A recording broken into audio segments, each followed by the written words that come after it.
Wasn't that so much fun? Ritis can hardly contain her excitement as she seeks a similar reaction from Melanie. Sure, Melanie croaks, her face a sickly shade of green. The custom supplement has worn off completely. Ritis turns to you and carries on, oblivious. Wasn't that just the greatest?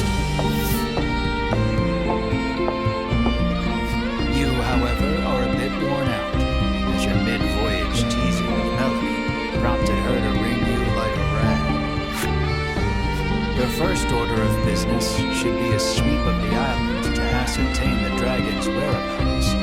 Tread carefully, as danger lies in the unknown. A road stretches west from the docks, suggesting the presence of a house or settlement at the other end.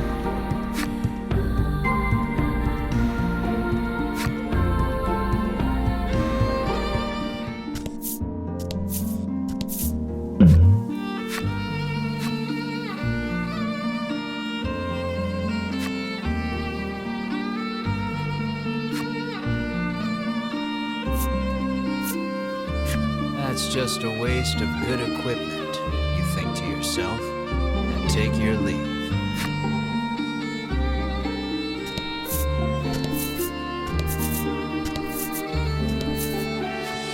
Large boulders block the path before you.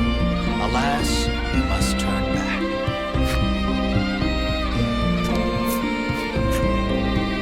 Looks like it's too early to come this way.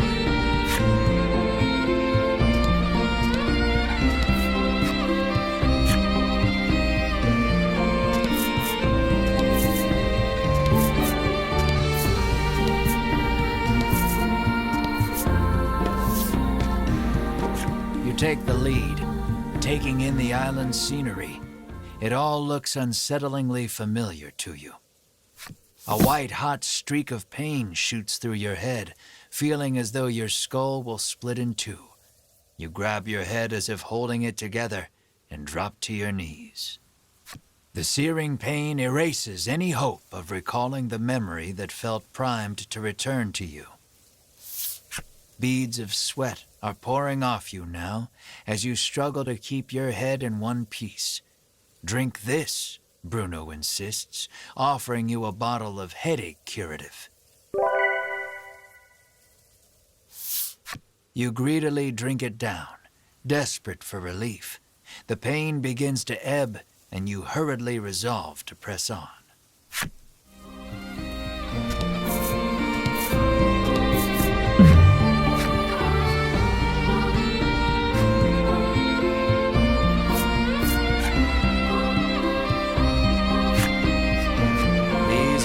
Unsold wares. I would be happy to sell to you for a fraction of the price, the old woman says as she lines up some medicine bottles before you.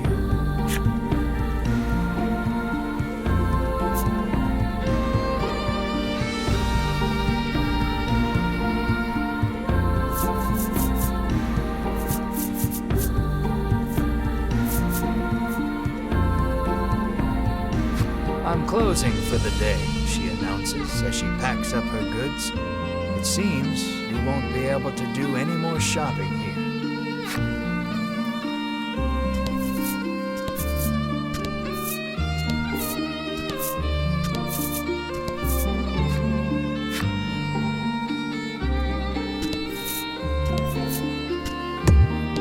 You won't be able to climb.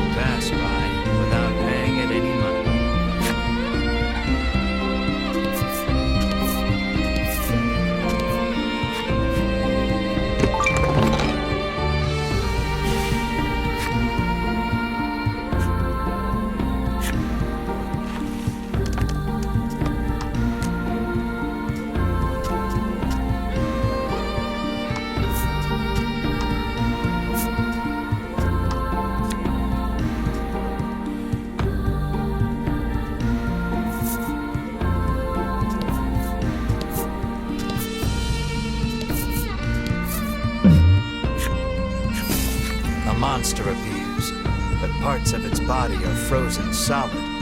It's in considerable pain. You may be able to aid it by administering some defroster.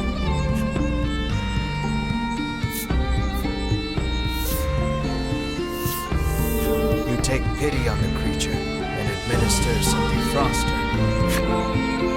Its extremities are slightly frostbitten, but it's otherwise no worse for wear. It scampers out of sight.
He is as anxious as you are about this place.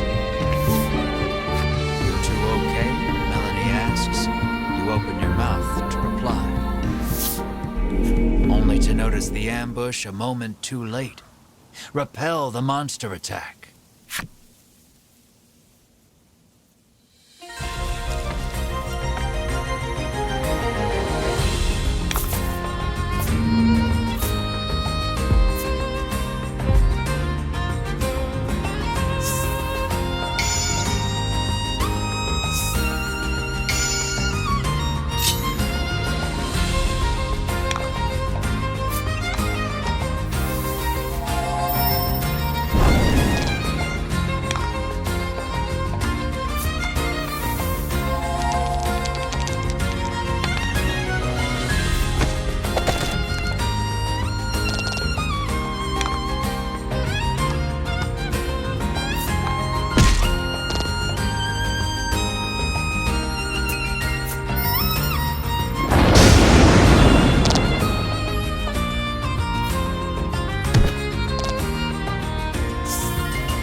You are accosted by a man the instant you set foot in the village. "Medicine, please," he begs. His eyes are glazed over, and his general demeanor unsettling. Should he really have medicine?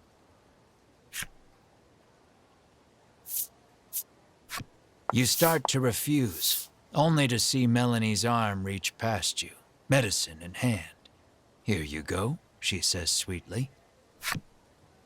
The man runs off to who knows where, making noises that can only be described as inhuman.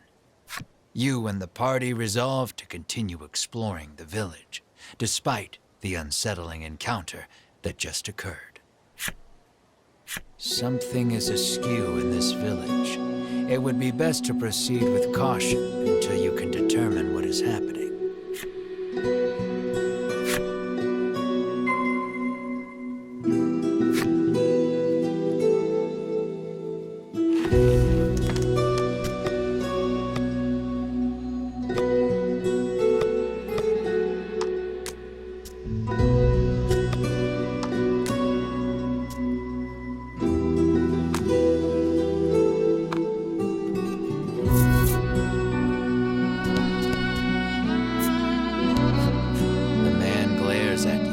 Clutching tight to countless medicine bottles in his hands. He insists that they all belong to him and refuses to share them with anyone.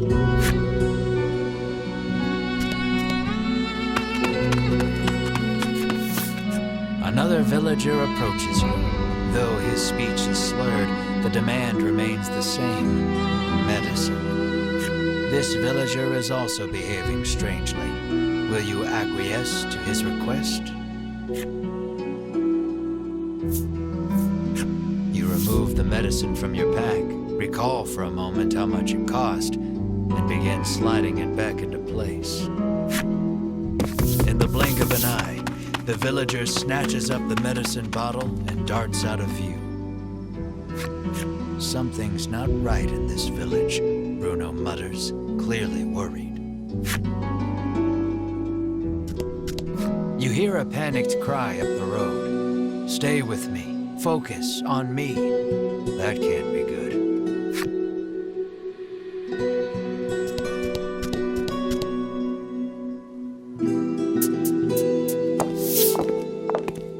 You arrive on the scene to find a man collapsed in the street, convulsing. Another man kneels over him in an apparent attempt to provide comfort and care.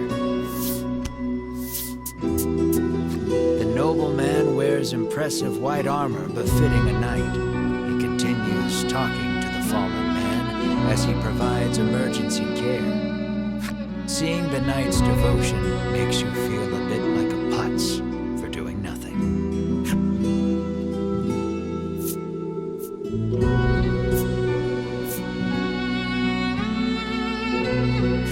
You ask Bruno to provide some of his custom supplement. He furrows his brow and solemnly shakes his head. The villager is now clawing at his own face with his fingernails, crying out for medicine. Blood, as black as tar, begins oozing out of his eyes, ears, and mouth. It proceeds to leak from every orifice imaginable. The convulsions subside. Within moments, the villager lies still.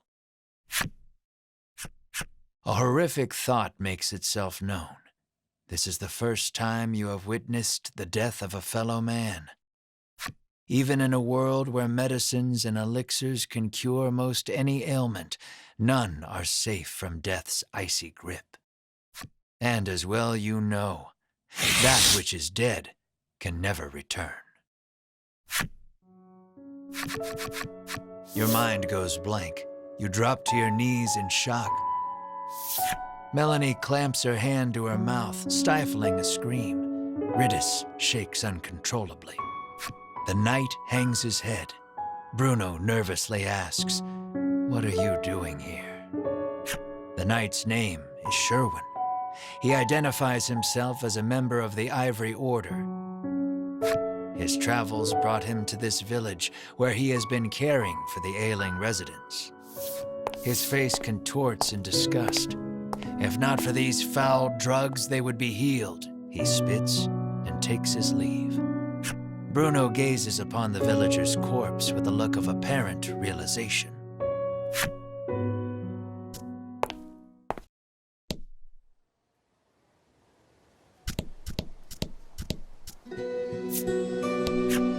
The old man sighs, saying he lost both his son and grandson to the medicine. Not wanting to be the only one left behind, he lifts the bottle in his hand to his lips and gulps it down. You You approach Sherwin, who was caring for another villager. Is every day like this? You inquire. According to the knight, an elderly man living just outside the village is typically the one who looks after its residents. You'd be best served asking him all your questions, Sherwin says as he returns to his patient.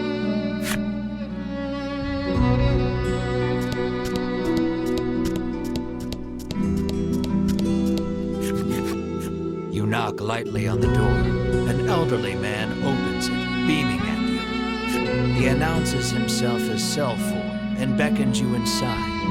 Might he be the headman you've heard so much about?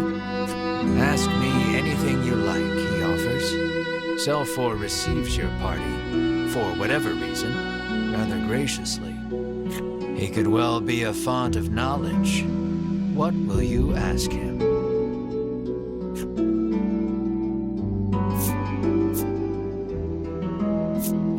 You make mention of the village's eccentricities. Selfor informs you that the island indeed suffers from an extreme shortage of medicine. He apologizes for the villagers' incivility. Consider it the price to pay for making the world a better place, he adds nonsensically.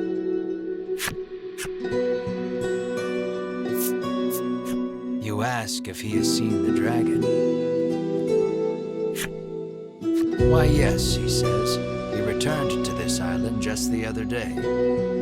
Oh, but don't worry, he continues. He hasn't caused us too much trouble. Needless to say, this does not comport with your understanding of the dragon. You notice Melanie lift an eyebrow at his use of the word returned. At any rate, the dragon's presence on the island is confirmed. You quietly celebrate the first credible lead you've yet received.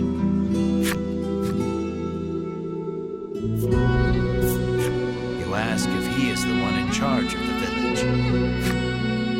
It's true that the villagers call him their headman, but I feel compelled to correct the record and state that my official title is overseer. Your questions satisfactorily answered. You thank Selfor and turn to leave. He asks you to stop. We have yet to discuss the terms of your living here, he declares.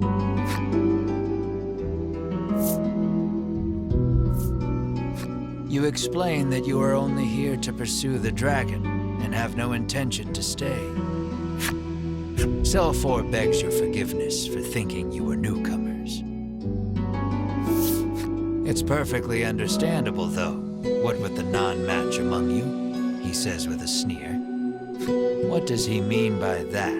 Melanie asks you, unable to grasp the old man's intentions. For reasons unknown, you feel the blood drain from your face. Your breathing grows ragged and you break out in a sweat. We're done here, you say defiantly, as you storm out of the house. Mar runs after you, chirping frantically. Melanie and the others give chase, but you and Mar are well out of sight by the time they make it outside. The two can't have gone far, though. It may be best to first search the village.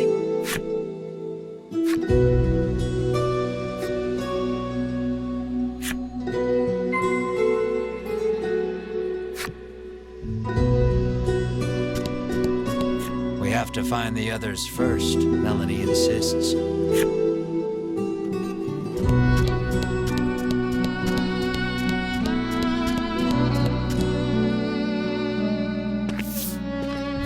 Melanie and company find you standing in front of a house. She can't quite make it out, but it sounds as though you're saying to Mar, "This place is..." Melanie calls out to you, prompting you to blurt out, "Sorry, just had a bad stomachache back there," in your characteristically glib manner.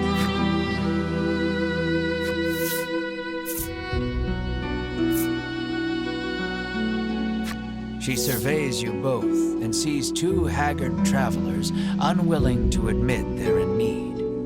Are you sure you're all right, she asks, concerned. Fine, absolutely fine, you tell her, perhaps too eagerly. So you were worried about me, you shoot back. No, I wasn't, she replies, her face reddening.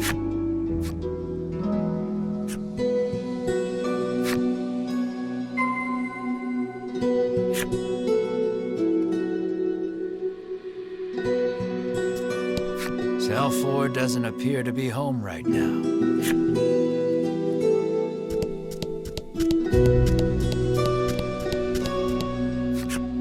You spot a familiar-looking mage on the village streets. Winifred takes no notice of you and ducks into the apothecary. So, the Ivory Order buys their medicine just like everybody else, you muse to yourself as you prick up your ears and listen carefully. Winifred and the apothecary speak in hushed tones. You'd guess it's an order for special medicine, but you can't make it out. Alas, she's just buying the usual stuff. Nothing remotely interesting about that, though her presence suggests that other members of the order might also be in town. With no desire to run into them, you make yourself scarce before she catches sight of you.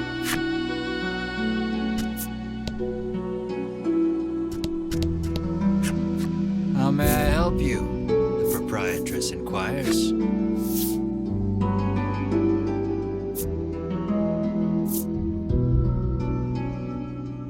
Will that be all? The proprietress asks.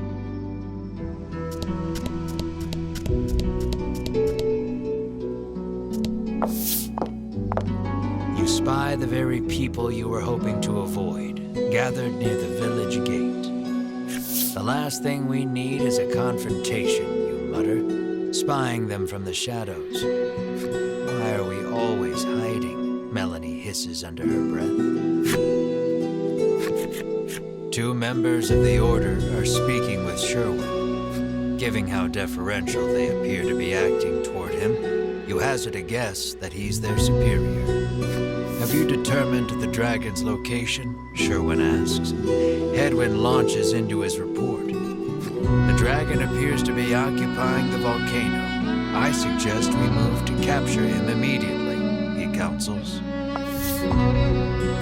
Now who should appear but Winifred, fresh from her shopping excursion. Preparations for our journey into the volcano are complete, she reports, handing Sherwin a bottle of something.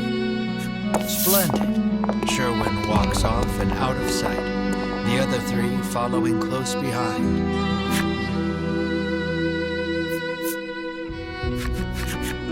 Lucky for you, your hastily improvised hiding spot afforded you valuable information on the dragon. Yet their conversation raised as many questions as it answered. There was talk of capturing the dragon.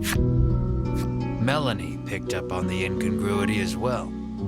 The Queen ordered the dragon killed, she reminds you.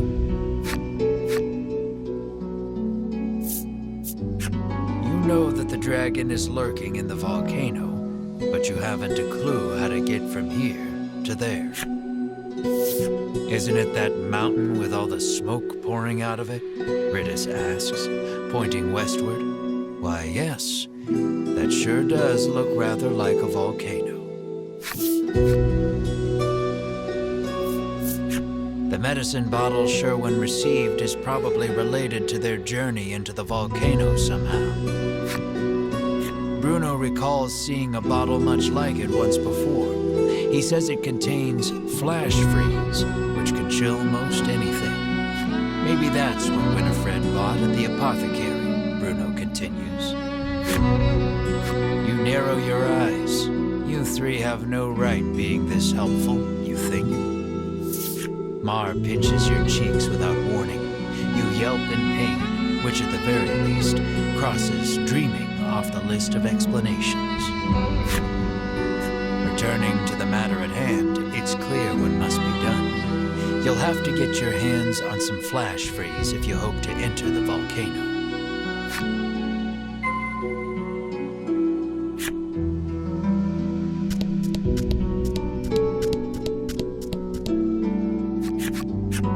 happen to have any flash freeze for sale? You cheerily ask the apothecary. She flashes a wry smile. How do you steady the roiling magma's flow? She asks cryptically. The meaning behind the question is utterly lost on you. She needs a password, Melanie mutters over your shoulder. The answer, then, would be the password. So, how do you steady the roiling magma's flow?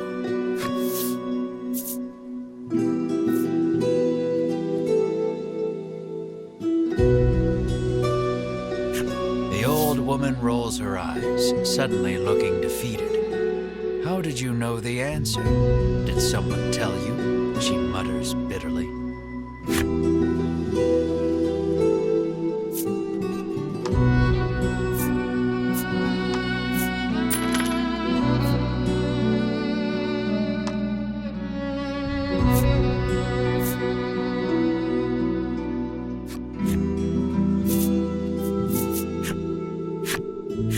You've managed to crack the code, and a bottle of flash freeze is yours.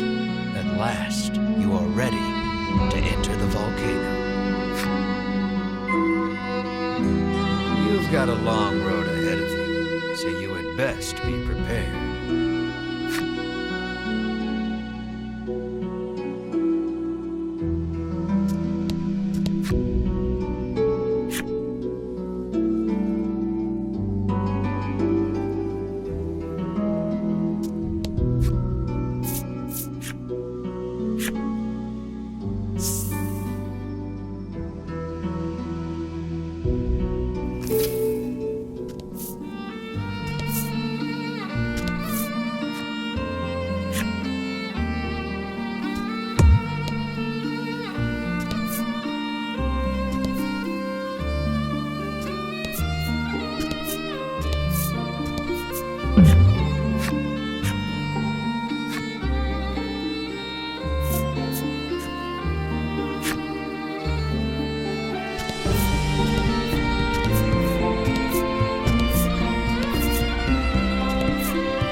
The heat of the volcano engulfs you the moment you set foot inside. Of course, the dragon is hiding out here. Guess it's as good a place as any to corner him, you reason with yourself, trying to keep your spirits up. Crossing this river of lava won't be easy. Here's how you cross a lava river. Bam! You open the bottle of flash freeze and pour some into the raging river of lava. The lava instantly hardens, forming a bridge of rock.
jet of lava erupts from the ground before you. You escape injury by the skin of your teeth, but the path ahead is now blocked.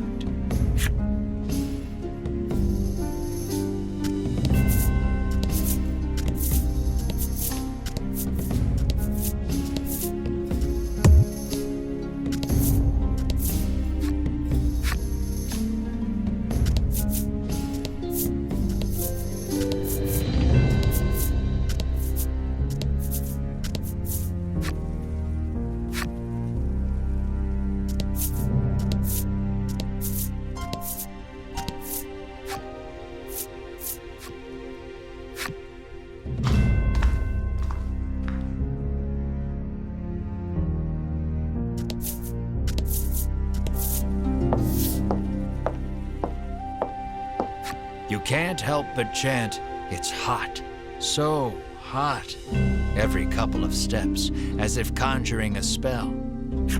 "You're just wasting energy," Melanie chides. Perhaps you could stand to learn a thing or two from her rational approach. Bruno seizes on the moment. "Yeah, this isn't even worth whining over," he says, flexing at you. "It is way too hot for this," Melanie screams, forgetting her own advice.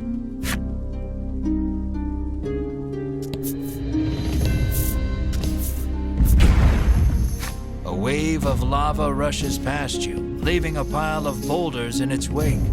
You take a fortunate but ungainly fall backwards, but sadly you must find another route now.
You've spent so long in here, even I'm starting to sweat.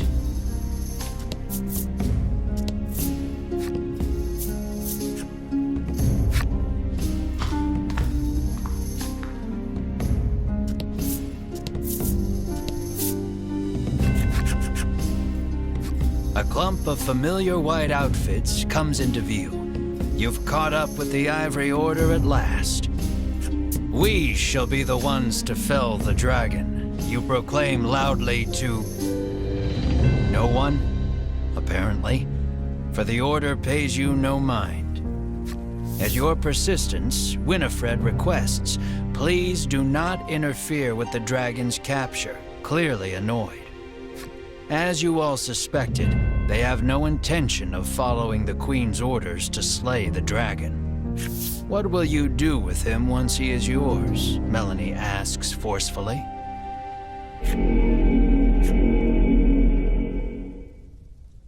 But her answer shall have to wait. The lava bubbles and swirls as monsters leap out onto the rock before you. It would seem the only way out is through.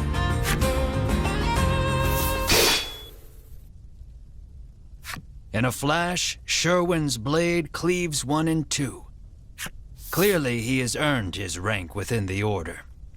"Keep moving," he bellows, leading his companions deeper into the volcano.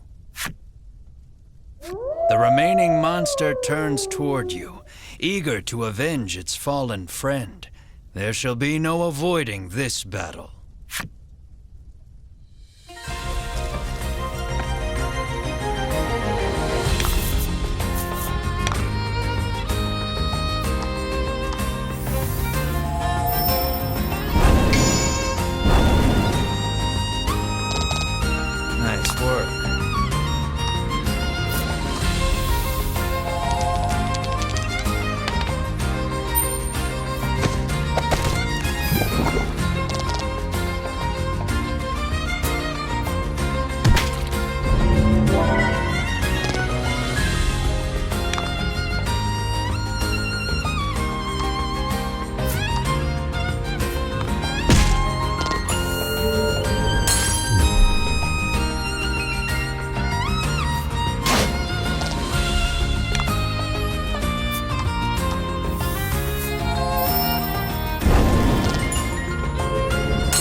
escape with your lives, but the Ivory Order has put some distance between you. All your efforts will be for naught if they reach the dragon before you do. You hurry the party onward.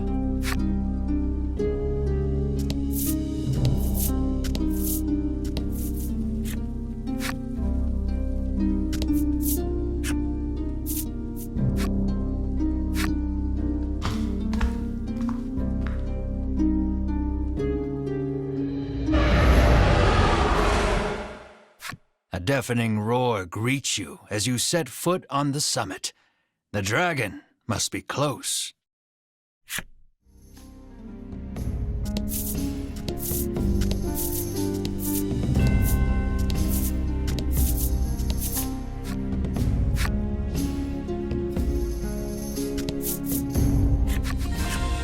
You reach the caldera only to find the dragon and the Ivory Order members locked in battle.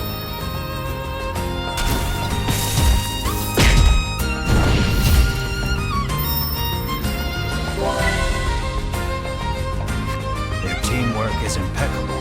With each strike, they drive the dragon further back. Vince is doing everything he can to protect the dragon, but nothing can slow Sherwin and company's advance. The Ivory Order approaches the dragon, quite sure of their victory. They shall have their quarry at this rate.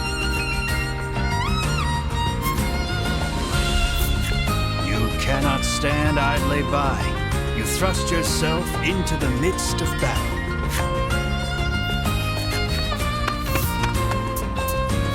We'll be the ones to collect the bounty on the dragon's head, you yell. What vulgar ambition, Edwin says with a sneer. Edwin and Winifred each keep one eye on you as they begin incanting a spell to hold the dragon in place. Without warning, the dragon slams his tail against the ground. Cracks in the earth form beneath his feet. The rock beneath the Ivory Order gives way, sending them tumbling down below. You surmise the fall wasn't far enough to kill them, but they won't make it back here anytime soon. The dragon spreads his wings and flies towards the caldera. This may be your only chance to slay him without the Ivory Order interfering.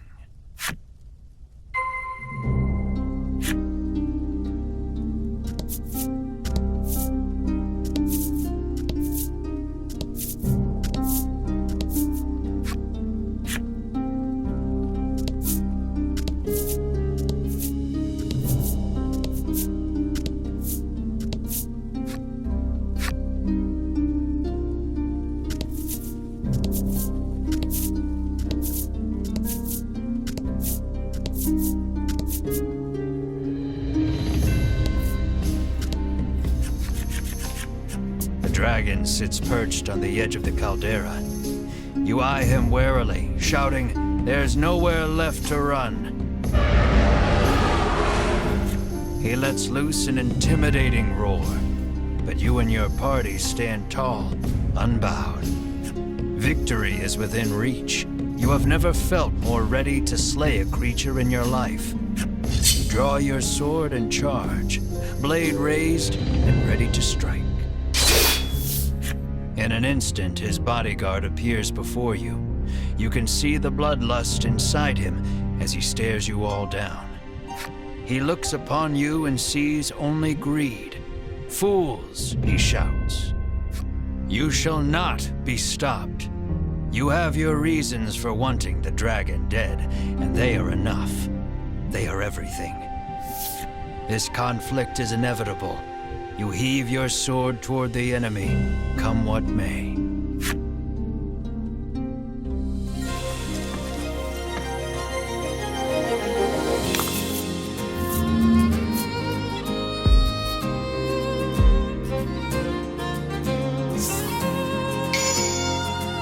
You can do this.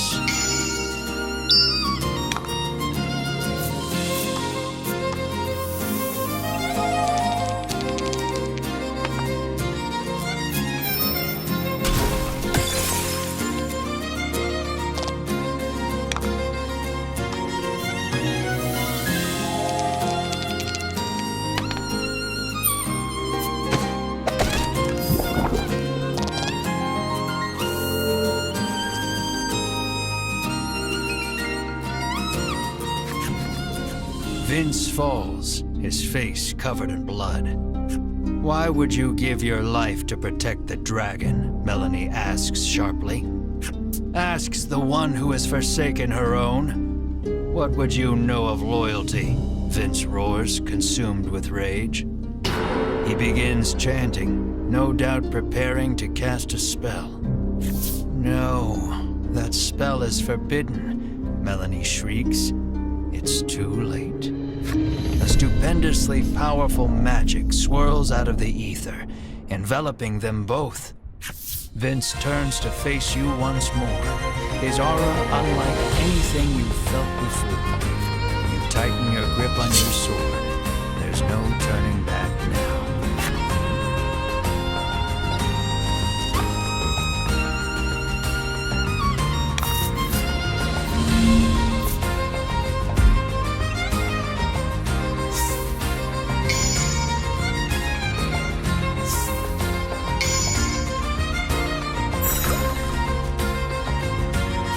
Vince adopts a sweeping stance between you and the dragon.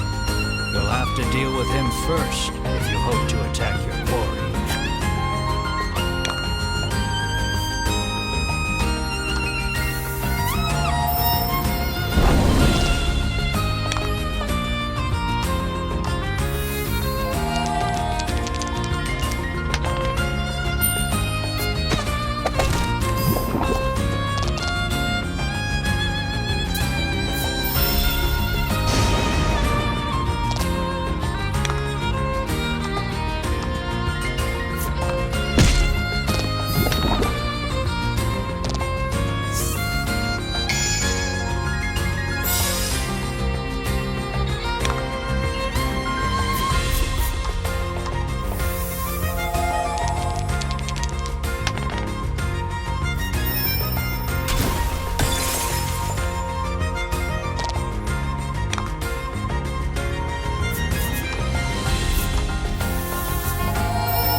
Has been won.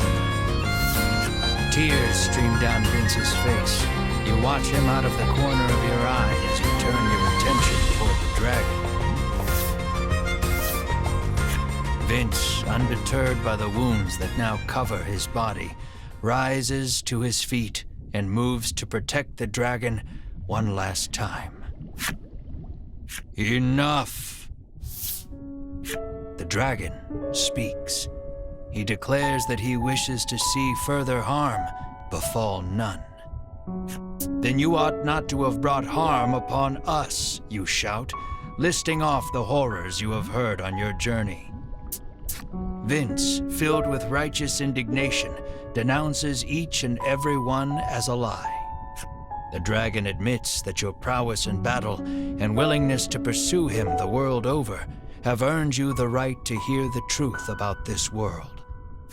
The dragon claims he shares a special bond with the medicine that helps people the world over.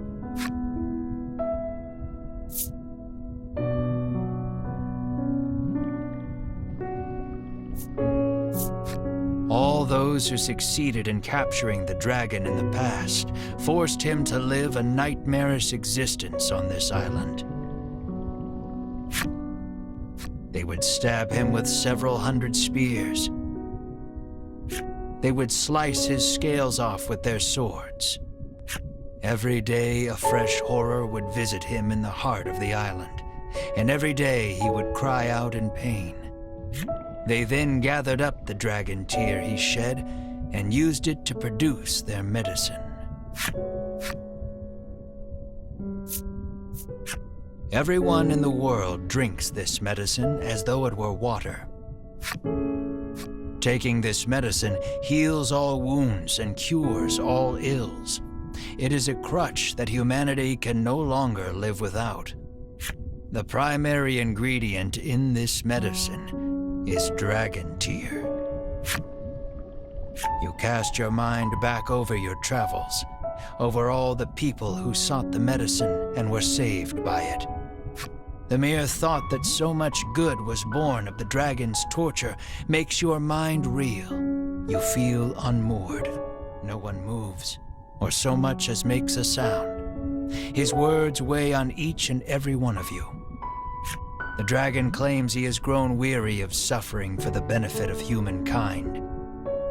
And so, he intones, I beseech you, strike me down. You hear only hurt and fatigue in his voice. Comply, and you will fulfill the order that was given you. The riches you have coveted for so long shall be yours. But know that if you do, the medicine upon which people have come to rely shall cease to exist, threatening the very foundation upon which humanity was built.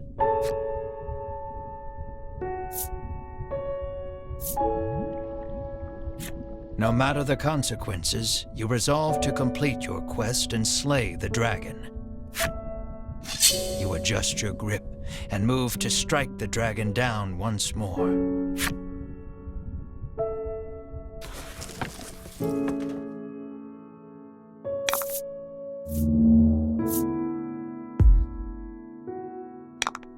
It looks like it.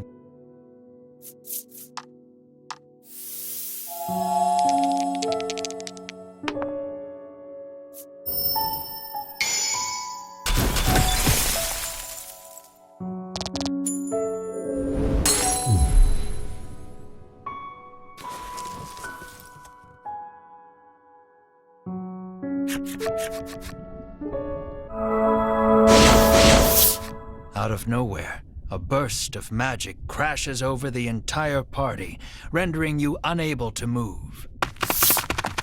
The Ivory Order have found their way back to the caldera and stand before the dragon once more. Sherwin stares the dragon down, fire in his eyes. At last, the world is safe, he says. Seize him at once, Edwin urges. With a nod, Sherwin approaches the dragon.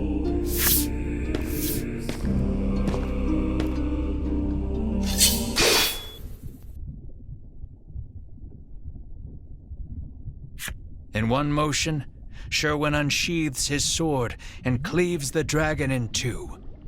The dragon's lifeless corpse lurches backward before dropping over the edge into the caldera. What have you done? The others ask quietly, unable to comprehend Sherwin's actions. The earth shakes. The dragon's body seems to have energized the lava enough to spur an eruption. All that remains is to destroy that place, he hisses, and storms off with purpose.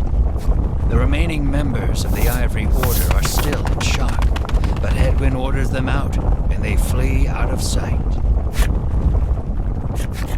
The volcano is about to erupt, and will surely take you with it. Melanie suggests the party take Vince as well, but he insists he remain here. He speaks his final request, his voice already fading. Dragon tear is more powerful than you can imagine, he says, his voice weak and raspy. It could end this world. You mustn't let them use it. Stop them at all costs. Use the forbidden magic if you have to, Melanie. Vince's final pronouncement echoing in your head, you race to catch up to the Ivory Order. The eruption is imminent. The earlier tremors collapsed the passage you took to reach the caldera.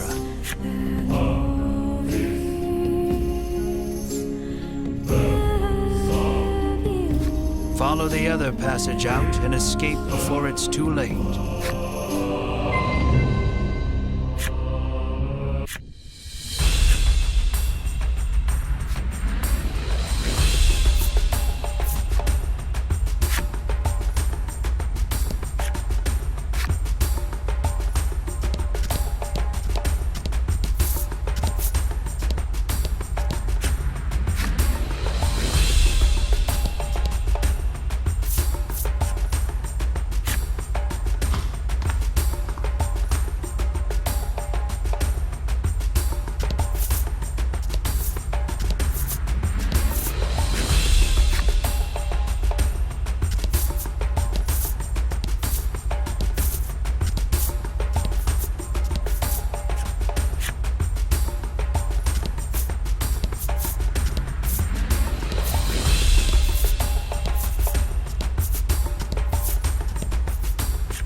Take your time. There's no need to rush yet. Lava oozes from the rock beneath. You miss stepping on it through sheer dumb luck. Best proceed with caution.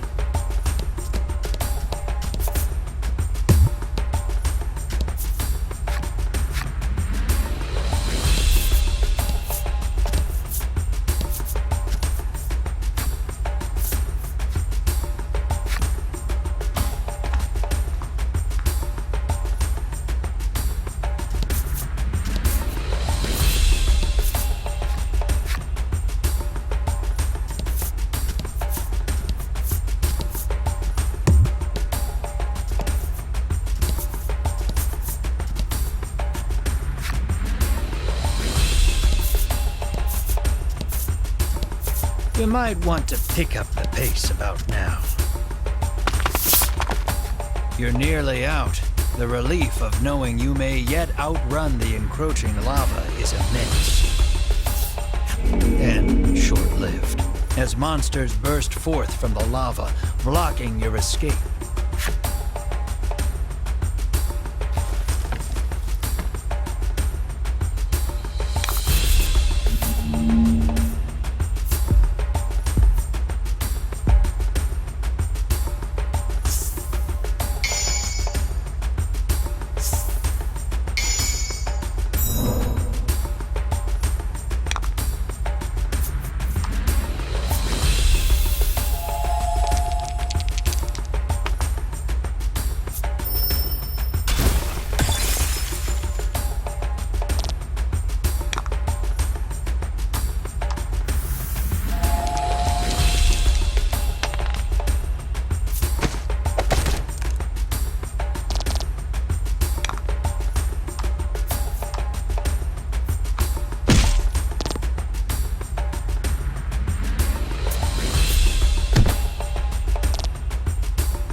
race out of the volcano, the monsters scarcely having hit the ground behind you.